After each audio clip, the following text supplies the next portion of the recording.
بسم اللہ الرحمن الرحیم الحمد للہ رب العالمین وصلی اللہ علی محمد وآلہ الطاہرین ولعنۃ اللہ علی اعدائہم اجمعین الی قیام یوم الدین.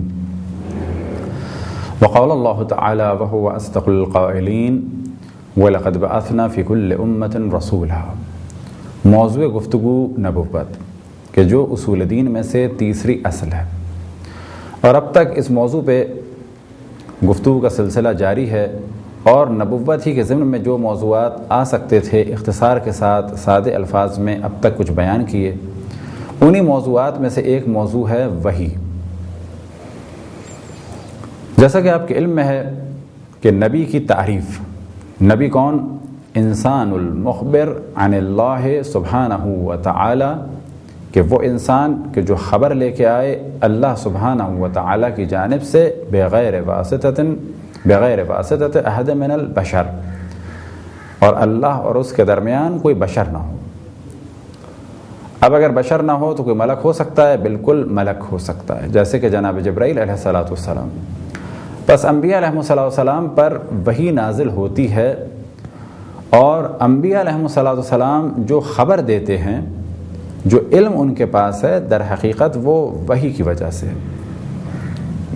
اب وحی کی کیفیت کیا ہے، کیا ہم سمجھ سکتے ہیں؟ تو پہلے مرحلے میں یہ چیز ذہن میں رہے کہ خود لفظ وحی قرآن مجید میں مختلف معنوں میں آیا. اب ان میں سے کچھ معنی کو بیان کیا جا سکتا ہے، اور کچھ وحی کی اقسام کو رسول کے علاوہ بھی کچھ لوگ محسوس کر سکتے ہیں، لیکن وہ وحی کہ جو ہمارے موضوع گفتگو ہے، یعنی اللہ سبحانہ و تعالیٰ کی جانب سے نبی پر ایک خاص طریقے سے وحی نازل ہونا، اسے ہم نہیں سمجھ سکتے، اور دنیا میں کوئی بھی شخص نہیں سمجھ سکتا مگر یہ کہ وہ خود نبی ہو.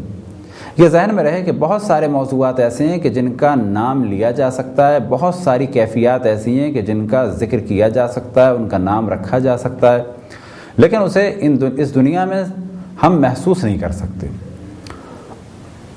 اور بعض کیفیات ایسی ہیں کہ جن کا ہم اس دنیا میں احساس تو کر سکتے ہیں، لیکن اس کی ہم کوئی تعریف بیان نہیں کر سکتے، اس کا ہم ذکر نہیں کر سکتے، اسے ہم صحیح ڈیفائن نہیں کر سکتے.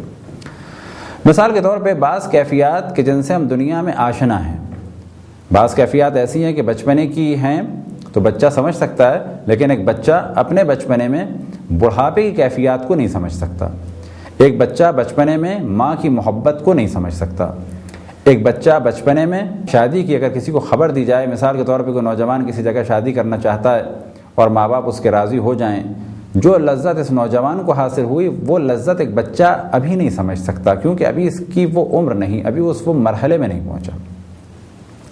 تو بعض کیفیات ایسی ہیں کہ جنہیں ہم پہلے کے مرحلوں میں نہیں سمجھ سکتے، لیکن بعد کے مراحل میں سمجھ سکتے ہیں. مثال کے طور پہ بچپنے میں نہیں سمجھ سکتے، جوانی میں سمجھ سکتے ہیں. بعض مسائل ایسے ہیں، بعض کیفیات ایسی ہیں، بعض لذتیں ایسی ہیں جنہیں ہم جوانی میں شاید نہ سمجھ سکیں، بڑھاپے میں سمجھ سکیں. بس ایک تو یہ مرحلہ ہو گیا. اسی طرح سے بعض ایسی کیفیات اور ایسے حالات ہیں کہ جسے ہم نہیں سمجھ سکتے کیونکہ ہمارا اس سے کوئی تعلق نہیں. انہی میں سے ایک ہو گئی وحی. اور بعض ایسی کیفیات یا ایسے حالات یا ایسی چیزیں ہیں، ایسے موجودات ہیں کہ جن کا ذکر ہم دنیا میں سن سکتے ہیں، دنیا میں ان کا ذکر ہم کر سکتے ہیں، دنیا میں وہ ہیں لیکن ہم انہیں نہیں سمجھ سکتے. مثال کے طور پہ جن یا ملک یعنی ملائکہ. اور آخرت کی وہ چیزیں کہ جن کا ذکر ہم کر سکتے ہیں، مثال کے طور پر جنت اور جہنم، یا جنت کی نعمتیں اور جہنم کے عذاب، انہیں ہم دنیا میں نہیں سمجھ سکتے.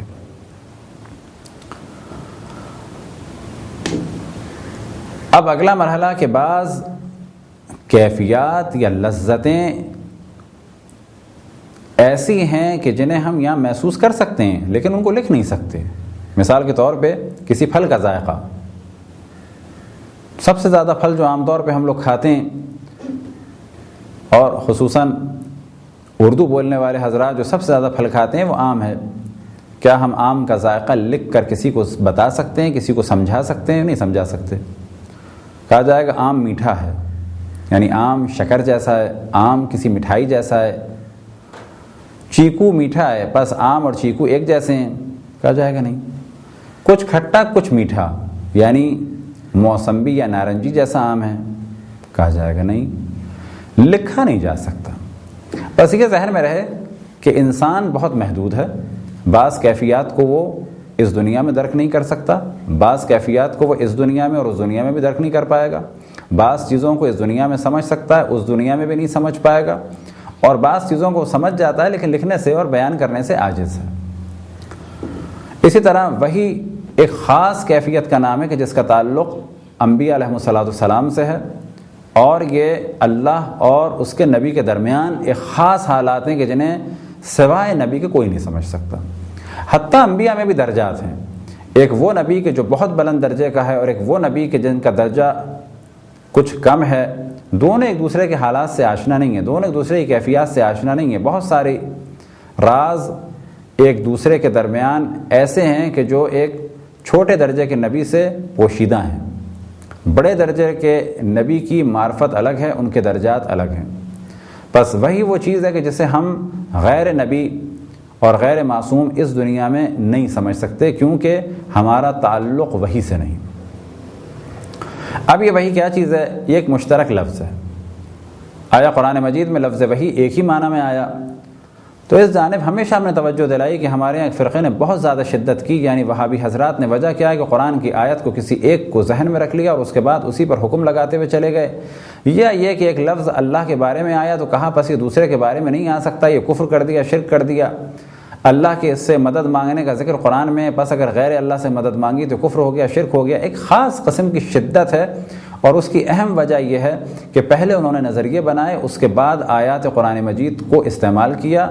البتہ بعض جگہ ایسا نہیں ہوا، بلکہ قرآن مجید کی تلاوت کے دوران جو بعض آسان سی آیتیں تھیں جو بہت زیادہ واضح سی تھیں، ان کو انہوں نے پڑھ لیا، سمجھ لیا، باقی دیگر آیات پہ دقت نہیں کی، جبکہ قرآن مجید کی آیات کچھ ناسخ ہیں، کچھ منسوخ ہیں، کچھ عام ہیں، کچھ خاص ہیں، کچھ مطلق ہیں، کچھ مقید ہیں، کچھ ایسی ہیں کہ جن کی تعویل کی ضرورت ہے، نہ یہ کہ ہر آدمی سمجھ لے اور بعد میں دعویٰ کیا جائے کہ جی قرآن تمام انسانوں کے لیے ہے، پس ایک بہت بڑا عالم یا مثال کے طور پہ تمام انبیاء کے سید و سالار رسول اللہ صلی اللہ علیہ وآلہ وسلم جس طرح سے قرآن کو سمجھ رہے ہیں، پس ایک جاہل آدمی بھی قرآن کو ایسے ہی سمجھ لے گا، ایسا نہیں ہو سکتا۔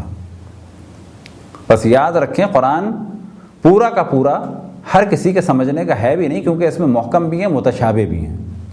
اگر قرآن ایسا ہی ہوتا کہ ہر جاہل اس کو سمجھ سکے تو بہت مشکل ہو جاتی، خصوصاً متشابہ آیات کے لیے، اور عام اور خاص میں، کیونکہ عام کہیں پر ہے، خاص کہیں پر ہے، مطلق کہیں پر ہے، مقید کہیں پر ہے۔